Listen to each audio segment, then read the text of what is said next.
Hello, hello, hello, hello. Sorry for the technical aspect that we've just had right now. For those who are expecting us, we want to know if you are live right now. Good afternoon. Dr. Catherine, is it good morning for you? Some people, it could be good night. And we are hoping that you are now live with us. We just had a technical problem. Just let us know if you're live on Facebook or on Instagram or LinkedIn. We just want to know that you are viewing us because we don't want to find ourselves talking and you are not there viewing us. Just let us know if you are if we are live. So sorry that we have missed about 20 minutes of the time we're supposed to be sharing with you. This is the Stella Table Talks, and my name is Stella Olivia Kikoyo. I'm the editor in chief of the Stella Woman magazine and your host for the Stella Table Talks, as well as the Stella Woman show. And today we are very, very honored and thrilled to have our amazing Stellar Woman contributor, Dr. Catherine Jackson. And Dr. Catherine is a licensed clinical psychologist, but also a board member of the, sorry, Dr. Catherine, what is it? Is it neuro? Um, I'm also board certified in neurotherapy. Neurotherapist, yes, the board certified neurotherapist. I want to make sure I'm getting the word right. That's So okay. here for the Mental Health Awareness Month. This is a Mental Health Awareness Month, and we were concerned that it is coming to the end of May, and we wanted to make sure we wrap up May with something for you. We know that a lot is going on for all of us, for people we know, and we are here to bring you expert knowledge. And this is Ask Your Question moment. So, Dr. Catherine, maybe I haven't done enough justice to you. You might need to tell us more about yourself and to say hello to everyone. No, you did a great justice. I will add to it that I am also the author of the book, The Couch Experience, A Guide to Good Therapy, which is very fitting for this month, but I think even beyond, because you never know when yourself or a loved one may need some support. And the book guides you through getting that kind of support too. I do a great deal of other things, but I'm so excited to get into the talk. We can leave information for people to check out more later. All right, great.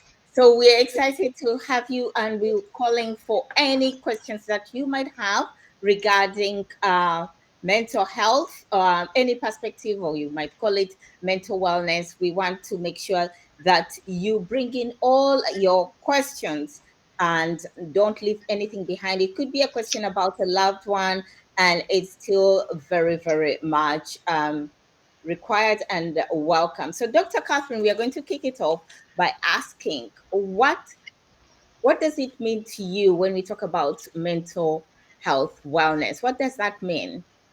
Whew, it's such a big thing, but making sure that I feel like mental wellness and mental health is a holistic approach, and so I feel like when all the parts align together, so it's not just taking care of your emotional wellness, but taking care of your emotional wellness, your physical wellness, your spiritual wellness, like all those different domains of our functioning. And so when they all kind of align, then everything functions really smoothly.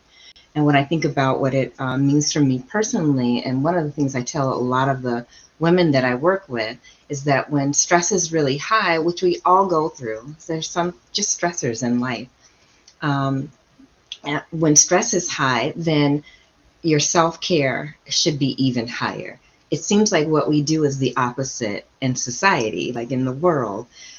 We will, when stress is high, then we kind of deplete the self care, and then it just gives us no buffer to be able to manage that stress effectively. So that's kind of how I look at it. Oh, amazing. And we do have Lynette. At least someone is there to show us Hi. that. Hi, Lynette. So at least someone is there to show us that we are live somewhere. I think that's Facebook. And anyone who has a comment on LinkedIn, please let us know so that we know that we are live on LinkedIn and as well as Instagram. So, Dr. Catherine, why do you believe that mental health is vital, a vital conversation, especially for women in today's world? Say that one again. Why do you think it's vital for us to have conversations about mental health today, especially for women? To break down the stigma, I feel like if it's anything like it is here in the U.S., if it's anything the same in the U.K., a lot of women feel like they have to take on so much.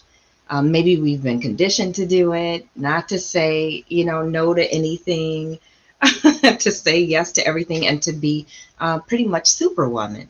And so it's vital to talk about the importance of mental health and being able to slow down, that self care, taking rest, so that women know that we can balance it.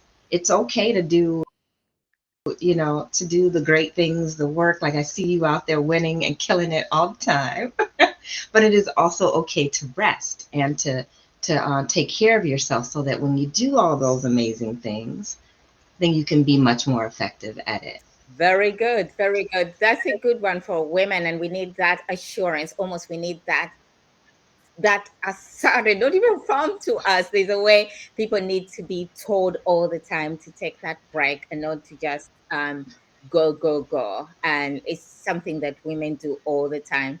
So oh, hi Rachel, it's good to see you. And that's also Facebook. So we are glad to have you here. So in your experience as both or a clinical psychologist and a neuro um, therapist, how have you seen mental health evolve in terms of public awareness and stigma? I feel like more people are seeking mental health services, and one of the things that does my heart like makes it very joyful is that people of color actually seeking mental health services. I even remember at the group practice where I do consult work. When I first started out, which was many years ago now, I have lost count. It's been over 10 years ago that I've been at this practice. It seems like most of the patients that I serve, which is no everybody needs services, and I love working with people of all ages, all genders, all ethnicities. But I was pretty much just working with white white people or white Americans at the time. Now I see people of all ethnicities, nationalities, and many more people of color starting to come in. And I'm starting to see that trend happen all over. And so I think the trend is everybody is starting to pay more attention to their mental health. And I think it's in large part due to so many more celebrities talking about their mental health journey, how they've dealt with things and experienced it and overcome it, or what they're doing to work on it, as well as many more mental health professionals getting from just sitting in the room and working with our patients to actually talking about it on a larger scale, kind of like what you and I are doing right now. Oh, amazing! That's great that we see that lots of people from diverse background also embracing, especially the Black ones. And based on your experience, this is a new thing, and that's a great aspect. So that they don't find themselves being alone, cornered in whatever situation. So we want to talk about how you can share what there's so much talk about burnout, and I think you've talked about it in a way. And what are some of the overlooked signs that are not we are not when we are not mentally well? What signs do we have here? Even if we seem to be functioning well, what are some of those signs that we could see? Ooh, there's so many. There are so many. But some of those beginning signs is when you start to notice that you're disconnected from your group, or you're not, you love going out and hanging out with your, let's say, like your sister circle, right? But now you're saying no more than ever, and not going to as much. Maybe things are changing in how you eat, how you sleep, and just that general feeling of overwhelm. I also like to tell people to pay attention to how your body is feeling. So if you know what the baseline of how you feel, you will notice when things are changing. Like if you're starting to get tension in certain areas of your body, um, if something feels like you're gaining a little weight or losing some weight, even some physical changes like our hair starts to change and things like that. Maybe the skin is starting to look dull. Really be in tune with your body and the mind, of course, but being in tune with your body so when you notice certain shifts, you can give it what it needs. Oftentimes, what it needs is rest. Oh, fantastic. So it's really observing our body and becoming aware of that. That's one way in which you can tap into this knowing. So thank you for that. At the moment, we want to ask you to send your questions now. To You can send them via Facebook or LinkedIn or Instagram. Send your questions in. We are talking about Mental Health Awareness Month, and we are very fortunate to have Dr. Catherine Jackson here, who's a neurotherapist but also a clinical psychologist. And she's here to really help us share her expert knowledge regarding mental health so that we can be able to function to our maximum ability. Okay, so let's see if there are any questions yet. I do have a few questions, Dr. Catherine, and this is from Monique Jill. She was going to join us, but she's finding it difficult right now. We have also Caroline. Hi, Caroline. Good to see you. Thank you so much for joining us. Thank you. Monique is saying, how do you get out of survival mode after uh, escaping domestic violence, Ooh, child abuse, and transitioning from a single parent to full-time caregiver for your disabled child? She's that just is that's quite a few pieces at once. So getting out of survival mode after domestic violence, and then what was the other part? Something with your disabled child. yes, child abuse, transitioning from a single parent to a full-time caregiver of a disabled child. Are they all happening at once? I wonder. I don't know if she's here. I thought she was supposed to join us, but she was supposed to join us live, but she thought she looked at the time differently. Mm, Yeah, she okay. was to join us live, but I think she just misread the times. So that's her question, Dr. Catherine. And thank you so much, Monique, for your question. So it's about escaping domestic violence, transitioning from single parent to full time caregiver of a disabled child. And there's Um, also an element of child abuse as well in there. they and they're so different. It feels like it's more than one question, so I'm going to try to break it down. Yes, But thank you. after, and she did say after domestic violence, right? Yes, Yeah. yes. There's lots of different supports out there for people who experience domestic violence or the partner violence. Um, And so one of the things is I would reach out to wherever she is, reach out to some of the professionals who specialize in domestic violence to get some support for just that. And the beauty about that, I volunteered in at a domestic violence center for over 10 years at one point. And the beauty about that is that they are specifically trained in it, and they can get you connected to a lot of other resources. So essentially, what a lot of domestic violence therapists will do is trauma work, because when we go through DV, that's trauma in our brain, trauma in the body, and living in such a way that we are living in that fight or flight mode, and always in that space of responding in that way. But once you are out of it, you have to relearn how to tell your body and your brain to that everything's safe, everything is okay, and I no longer need all those skills that I needed to survive the DV. And so that's the one part. And the other part is caring for an adult with a disability. That's true. There's a lot of supports there as well, but one of the main things I would share with her is to also to get some treatment for that, because that's a really specific population of people who are caregivers. And when you're a caregiver, it can cause a lot more stress and strain on your body, on your well-being overall. And so having somebody who can be a support to talk to vent, somebody who can help you to untangle everything, and also to get you connected with resources in your area, so that you can, maybe you can have somebody who can help take the load, or somebody who comes and sits with the person on a day while you get a day or two to yourself, and things like that.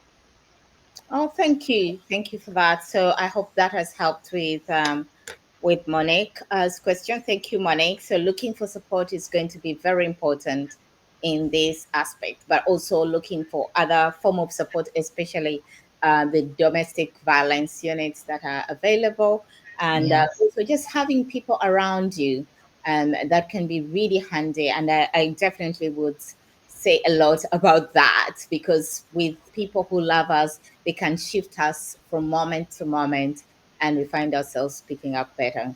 Thank you very much. Now, Dr. Catherine, there's someone else. Let me just see. There's Asmita. Asmita, thank you, Asmita. Let me see. That's her question.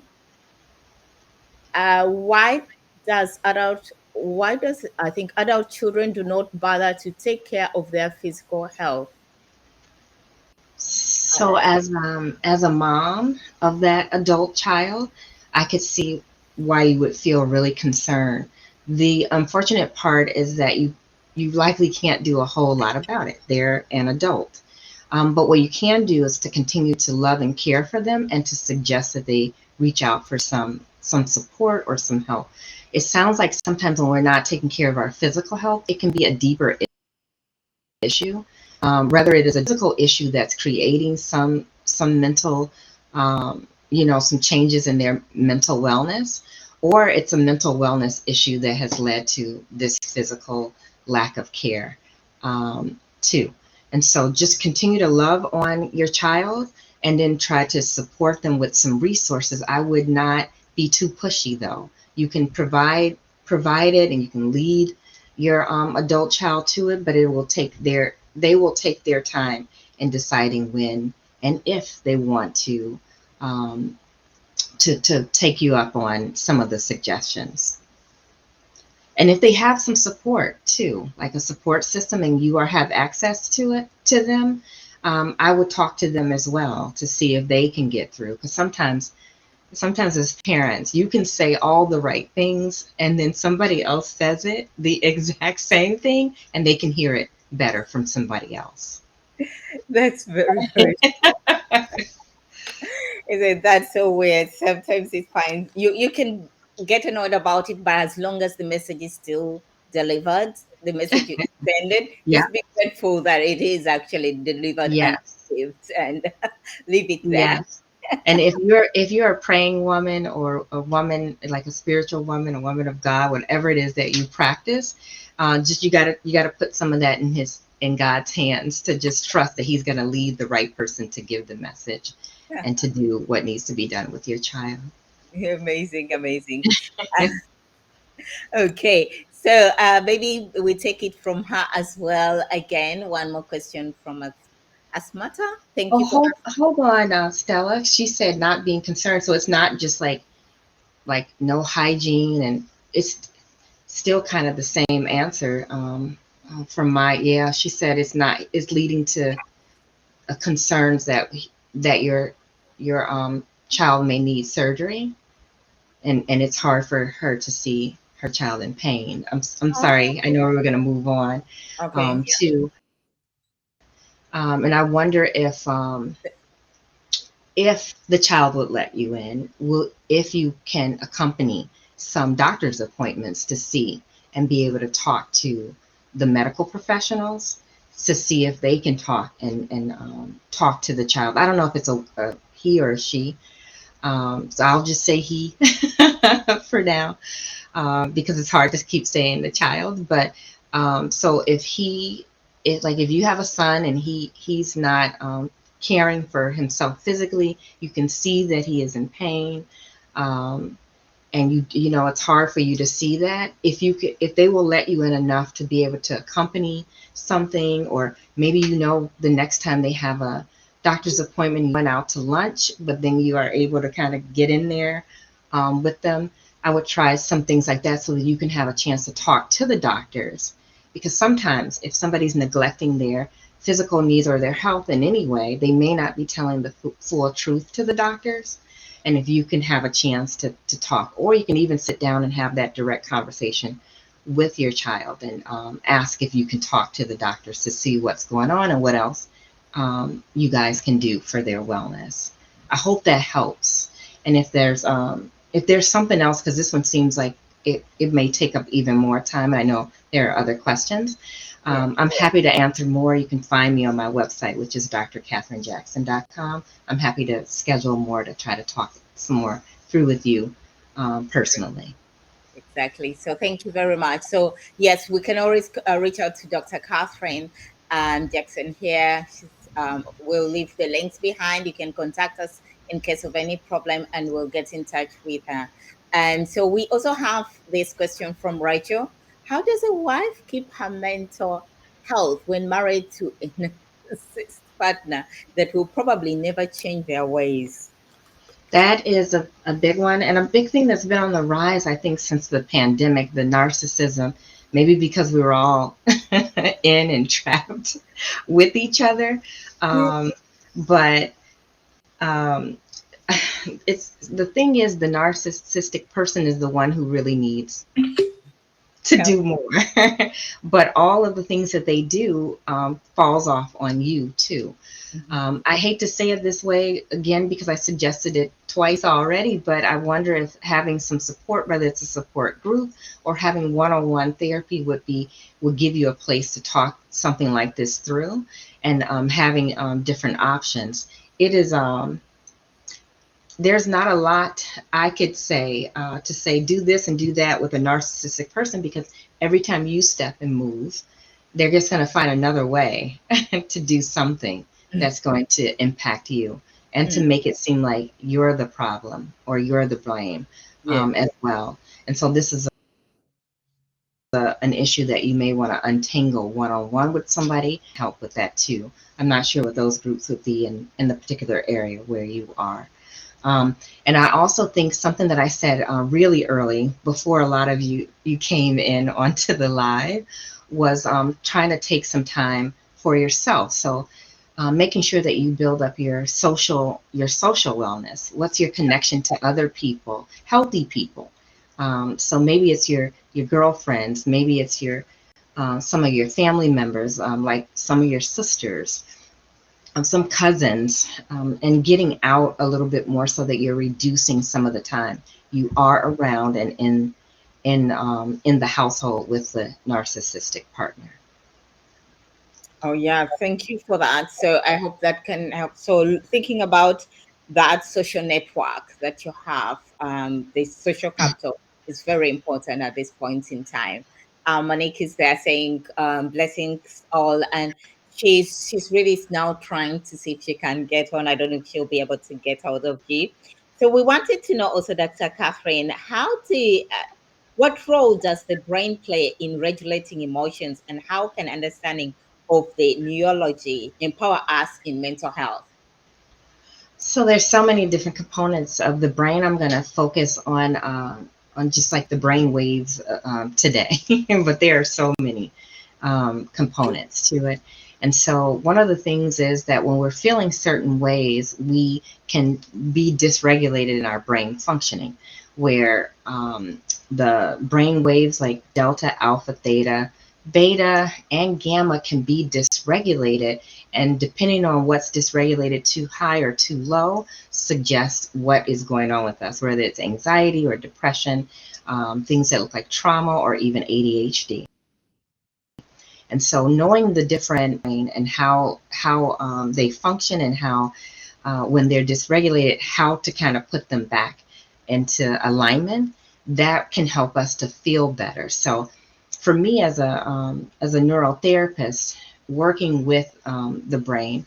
When I see dysregulation on brain images with patients, then we come up with a specific protocol on how to re-regulate their brain, specifically with brainwave patterns. So if somebody who has anxiety may have way too much beta, or somebody who has ADHD may have both the stop and go presentation of way too high theta and beta going on at the same time, then we will use neurotherapy to help re-regulate the brainwave activity so that they think and feel a little bit better. And so it's not just about seeing it on the brain images and in the brain activity. We want to be able to see that the actual symptoms that they experience are getting better. Oh, fantastic. Um, that has made me now think about, maybe we now need a little bit of more knowledge. When do I go to a psychologist? And when do I go to a neurotherapist? Who are these new people and what their missions? How do they play? So who do I see at what points? So, when to go to a psychologist? So, many of us, we go through, like I talked about earlier too, before a lot of people started to viewing, we go into we experience stress. It's a normal part of life. In fact, a little bit of stress helps to motivate us. If it's really low, then we are really not too motivated to get going. So a little bit is good, but when you notice that that stress level is either prolonged or it is getting really heightened, you feel like you're changing, like what I noted a little bit earlier, like you're not wanting to do some of the things that you love to do as much. You're turning down a lot of social events that you normally would say yes to and really enjoy. Maybe you're starting to linger in the bed a little bit more than you should, or staying trapped in the house a bit more than you normally would. When you're just noticing that you're having a hard time kind of holding typical conversations, doing your job, or for those who are in school, doing your schoolwork, that might be a time that you want to consult with a psychologist to see if if in fact you want to work with somebody and try to work on those different things. And then for neurotherapy, it can work for a great number of people, whether you enjoy and do well with talk therapy. But one of the main things that really helps with neurotherapy is that for a lot of people who maybe do not do as well with talking or talk based therapy, or people who just are not that expressive, talk therapy, along with some other forms of therapy like expressive therapies, art therapy, and all of those kinds of things, are really good for people who can't always find the words which you really need in talk therapy, but they can still be rewiring their brain and still get the relief and the reduction in symptoms. Okay, so there are options where you can be in talk therapy, or other options where, for those who are not able to express themselves through talk, they can still get a form of therapy. Yeah, I, yes. I'm sorry, I was reading the question too. The next question that's on the screen. yes, there it is. This notion of mental health is good, but don't you think it's affecting teenagers in a way that is being used as an excuse not to do what is expected of them? I'm going to try to answer this in a way that I'm not canceled by teenager because I do. I feel like a lot of children, or children and teens, go to TikTok and use that as their base for things. Some people are using it to self-diagnose, and then will use the fact that they have whatever condition or whatever diagnosis as a crutch. I do believe that there are some teenagers who do that. But I don't think it's all of them too. And I think the ones who do, that they can still learn ways. Like if you get a really good therapist, because if I'm reading your question right, you're saying that mental health. So I don't know if you're saying mental health as in they're working with the therapist, but if they get a really good therapist, that therapist will help call out their behaviors in a professional way. But they'll help to call out those behaviors when they're trying to use the mental health or a mental illness or a diagnosis as a crutch not to do things. Like I have seen kids say, well, it's my ADHD. I get that it's your ADHD, but your brain can also learn effective ways to still do what needs to be done, even if it's not going to be doing it in the typical way that most people do it. I hope that makes sense. I think And I hope it that did. answered her It question. did. It And I did. hope I'm not canceled by the teenagers. No, it did very well. I think it helps us to really understand that there is a perspective of truth in what she's talking about. I will go back to my next question. Thank you for all the questions that you've sent in. Please don't forget, you can still send in your questions. You can send them directly to Dr. Catherine. And if you have a problem, don't forget, you can also send them to the Stella Woman, to Stella at stellawomanmag.com. You can do that as well. So you can find us and Dr. Catherine's work and more than that in at www.stellawomanmag.com. Yeah. Yeah. And Doc- Stella, I want to say one more thing to the woman who raised the thing about the teenagers. Yes. There are lots of people, lots of celebrities, and ones that the teenagers look up to who have mental health diagnosis or conditions or grew up with it or still dealing with them. Pick out some of those and let them see, hey, they have ADHD too, or this person has autism too, and look how much they're still able to do, Yeah. and they're not using it as a crutch. They're still very successful and found a way to work with the diagnosis or the condition. So I wanted to say that as well too. So I hope that one helps. Okay. Thank you. And I'm just relating the word you keep saying.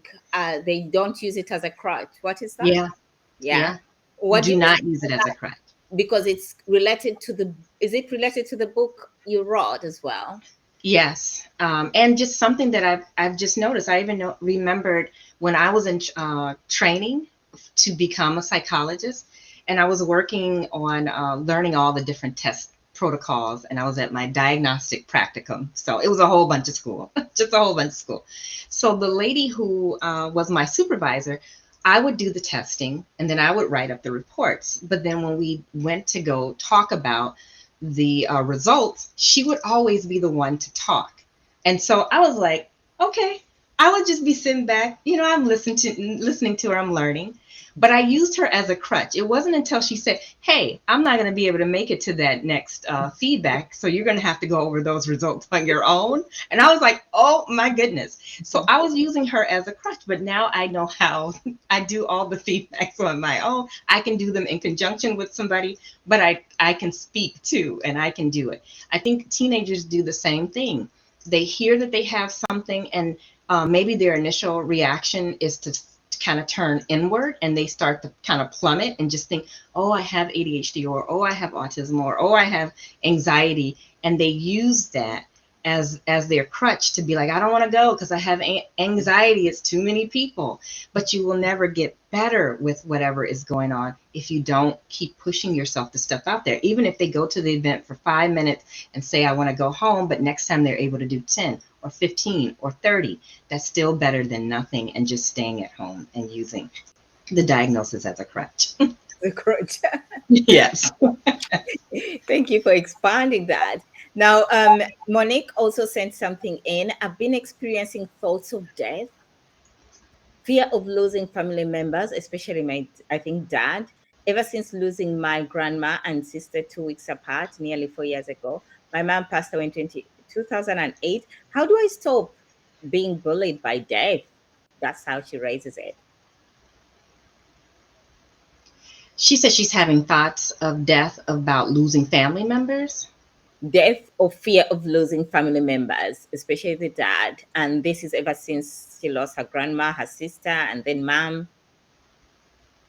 So I'm not going to diagnose her, but it does sound like some fear and maybe a little bit of anxiety is starting to creep in about um, losing parents, losing loved ones, period. And so one of the things is that if that fear and anxiety is indeed starting to creep in, that it then robs us of being present in the now. And so we can't, we don't know when any of us, we could hang up from this call and one of us is no longer here, right? And so, what I would suggest is focusing more on the present and cultivating good moments with the parents now and with loved ones now.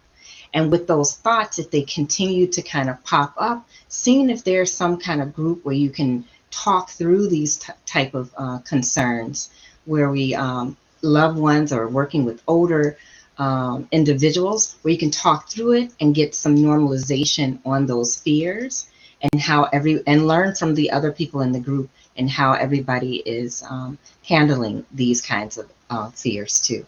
So most of my answers, if nobody has noticed, is connecting with other people. And so in this way, if you can connect with other people who are going through similar thoughts and similar experiences, similar situations, it can help to reduce how you feel about it within your own life.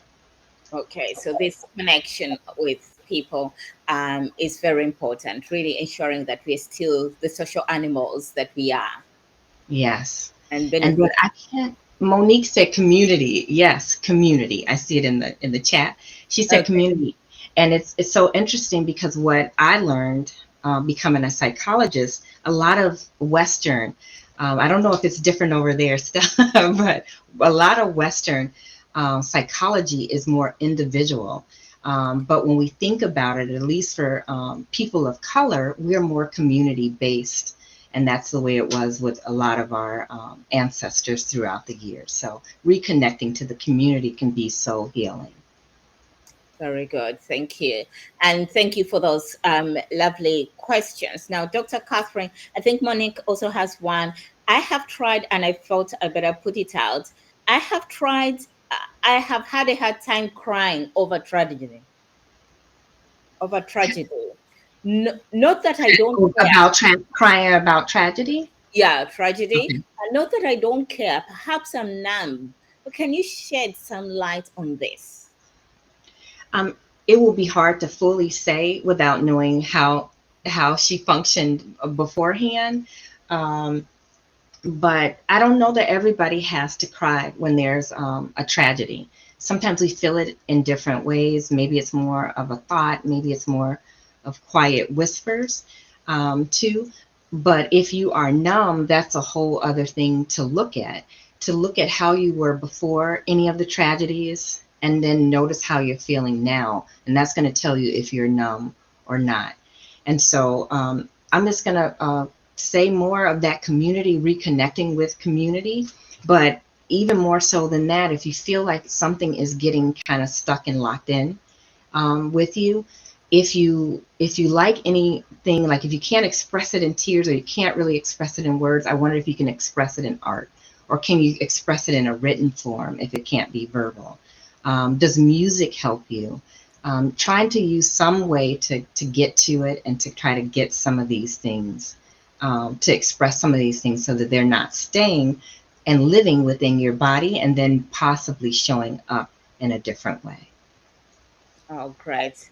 So community is still a strong factor in there. Community, and then finding something other than like verbal words of getting it out may be helpful. Yeah, you have to find all these things, how you can help yourself there.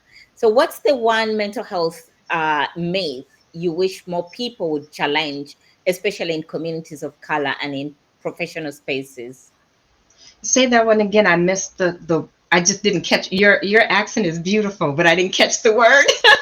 What are the words at the beginning? What's one mental health myth that you Myth. wish more people would challenge, especially in communities of color or in professional spaces? I'm limited to just one. Um, That one is of the ones is that therapy is for crazy people. That okay. one, Yeah. yeah. Everybody can benefit from therapy at some point in their lives. Yeah. Most of us go through something in our lives if we are blessed to live long enough that would need talking to a therapist. Does that mean it's a lifetime? No, it can just be for that situation. Because who hasn't lost a loved one? And if you haven't, then you're really blessed, but it is going to come at some point. And so during those times of grief, that is a great time to talk to a therapist or to seek mental health therapy or to have some kind of grief therapy. Um, yeah, I just feel like, especially amongst people of color, we think it means that you're really crazy and everybody's going to look at you funny, like what is wrong with her because she is getting therapy too. We need to normalize it and make it just a typical thing. I don't know how many people I've heard talk about their physical health things at church or around the water cooler at work. We need to normalize mental health in the same way of talking about, hey, I felt this way, and then I started to talk to somebody, and I'm starting to feel better. I'm starting to come back to myself. That's true. Fantastic. So we have also another questions. How do trauma and past experiences shape the way women show up in their careers, relationships, or self-image? Whew. Trauma and past experiences. Yeah. Um, First, okay, so I'm going to say past experiences first. Some women's past experience could have been really good. And so then it shows up in a really healthy way. So I'm just going to say it that way first. But if it's trauma is such a big liar sometimes. It is a heavy thing and it will just tell you a bunch of lies like you're not enough or you can't do that or you're not good enough for something. Um, It'll hold you back. It'll make you second guess yourself. And then it shows up in the work that you do, even though most of the time, for most of us, we have more than enough to get started and or do whatever it is that we set out. But trauma will have you being stuck in that mode of feeling like you can't do this, or I gotta do more things and correct more things and feel this certain way before I can move forward. But it's a lie. It's a lie. Oh, great. Thank you. Thank you. So, what three small practical habits women can integrate into their daily lives to support their mental well being? Water. Drink Water. a nice amount of water. I know you guys are thinking like, oh, go get a therapist. Do get a therapist, but drink plenty of water because our brain needs it. It needs Okay. really So, good. you need water. Yep, yes. I forgot mine today. There's still water on the side. Drinking water and they go hand in hand, and making sure that you're paying attention to fueling your body and your brain healthy foods, movement. So get to movement. If you don't like to go to the gym, I don't either, but make sure that you're getting some kind of movement in.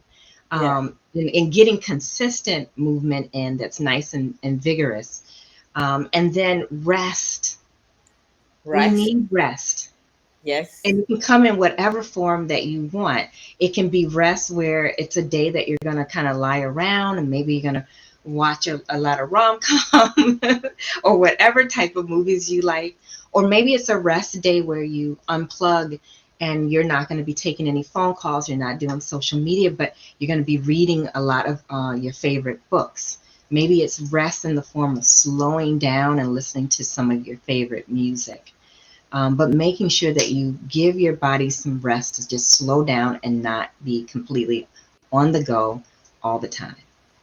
Oh, amazing. So, those are quite easy, you know. Yes, None of them requires money. none, not one. We just need to take water. Yes, you have that. Then you need to movement, and then you need to rest. And especially women, you need to rest. You need to Yes, really understand the need to rest. Yeah. But of course, we can't forget the support systems yes. that you mentioned. So, how can we support a friend or colleague or family member who's struggling with their mental health without overstepping? That's a unique one. That's a really fine line and a unique balance, right? And so, what I would say is for people to give the suggestions, make the suggestions, or even before you make any suggestions, try to talk about how they're feeling and really listen to what they're saying. And so if you notice that they need more care or some more services, then give some suggestions on different services, but don't be pushy on what those things are. Don't be pushy and, hey, did you call? Did you reach out to that person? Give them time to think about it, to go at their own pace. You can check in at some point, but don't be pushy. See how things are going and let them get to it and find it in their own time. That's thank you. Because we actually have a friend recently, and we were stuck because actually she mentioned that it's to do with her mental health, but at the same time she closed off immediately, Mm, and everybody didn't know what to do. Everybody felt like they wanted to step in, and then those who are a little bit more closer just said no. And then within ourselves, the rest of us just said, what would you do if I said, I have this issue, but please leave me alone? So the rest of us just said, that's a moment to step up and to yeah. your space in actual sense. But then we couldn't do it for her. And it's so recent, Dr. Catherine. It's actually Yeah. recent. Yeah. And we are all just still stuck at that point. And so I don't know what you guys are doing, but are you still making sure you reach out and just try to love her, even if she doesn't respond? I think everybody just now got tight because when we managed to get to speak together, Mm. everybody just, the one who was closest just said, oh, please be careful. And then the rest of us now put our hands down. Mm. Because she knows her the most, so she knows what she needs. Yeah. Yeah. But there was one friend of ours who just said, this is not right. It's a time to step in. But at the same time, yeah, I felt that, yeah, I think what you've just said there makes me think about maybe it's time to go back again. Yeah. Has it been a little bit of time of stepping Yeah. out? Yeah. Yeah. Maybe time to check back in a little Yeah. bit. Yeah. Yeah. Yeah. That would be good. Okay, yeah, we'll take that step. And our last question would be, we know that you're our contributor since the beginning, Dr. Catherine. You've been amazing, enriching us with knowledge. And really, all our subscribers, this is really a key point. Mental health, mental well-being, whatever you call it, your wellness is very much important, integral to your empowerment and enrichment and performance in life. So, with that, how do platforms like the Stella Woman, for example, play a role in shaping mental health conversations?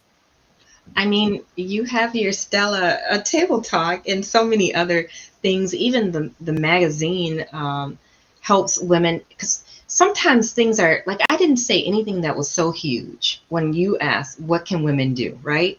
It was drink water and eat. They go together. Drink water and eat healthy. They go together. Movement and rest. But sometimes I think we just get so busy and we're taking care of so many people that we forget. And with Stella, with your platform and the magazine, the talks, the all of that, it helps to remind us that when we've gotten away, to come back to some of these things that we know work and have been effective. And that's how I see that it plays a good role. Plus, you you cover all areas of women's wellness. Like I remember the financial expert that you've had on mental health, all these different angles.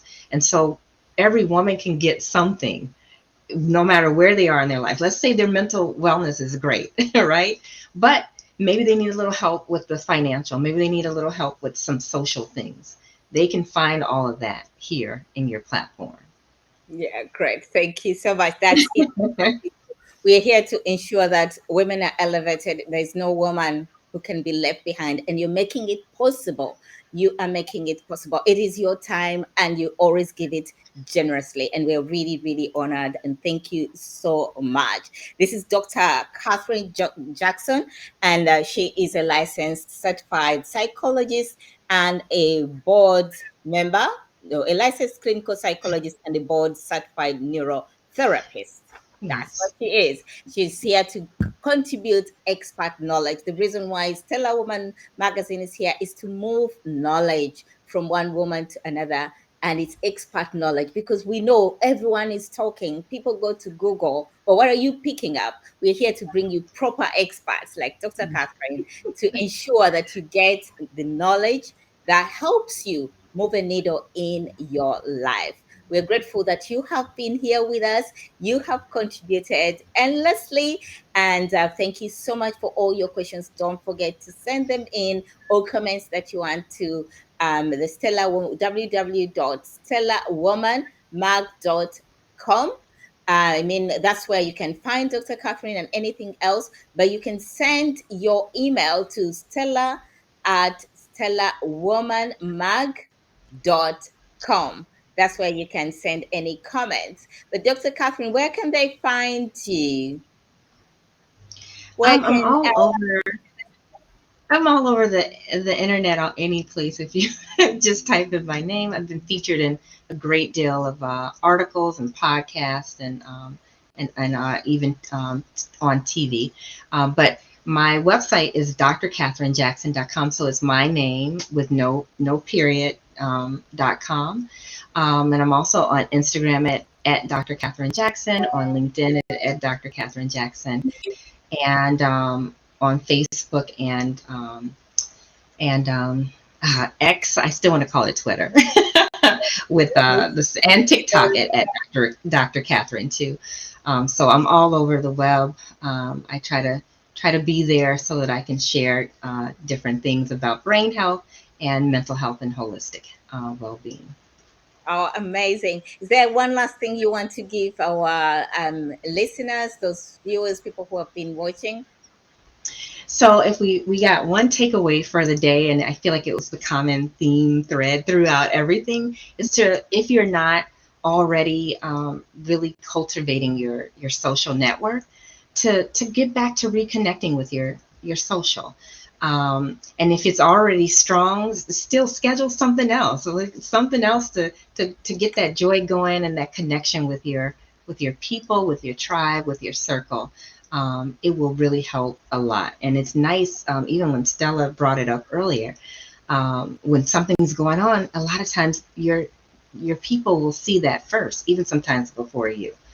And so you'll have that group of people who can help you through it. Nobody has to go through anything alone. Oh, that's very important. You don't have to go through it alone. Remember to get your circle of people looking after those key elements: water, food, rest, and we have movement as well. But also remembering to integrate everything, the support system, thinking about your body or listening to your body, isn't it? Yes. That was one of the first highlights that you gave us, really listening to that body and seeing any changes on that is where you could be able to start um, to take the next step that you need to step up. Yes. So, at what point before we go? At what point do people have to say now you need a professional? I think we kind of mentioned it a little bit before, but when you notice that all your areas, your social, your eating, your movement, your functioning at work or at school, um, even sometimes in your spiritual life, when you notice that they're changing, you're no longer getting joy out of it, or things are starting to cause you a significant amount of stress. This is at the point where we need to say, maybe I need to reach out and talk to a professional. Very good. Thank you. Remember, therapy isn't for the crazy people. Don't forget it isn't. It is for everyone. For everyone. Yes. Okay. So it has been me, Stella Olivia Kikoyo, the editor in chief of the Stella Woman magazine and your host for the Stella Table Talks as well as the Stella Woman Show. So we love you so much. Thank you so much for being with us. Remember to visit the website www.stellawomanmag.com to get all the information and Dr. Catherine's expert knowledge, but also to reach out to her in case you felt there was something else that you felt you needed to discuss, maybe directly with her. So, with me and Dr. Catherine, we wish you all a great week. Bye bye.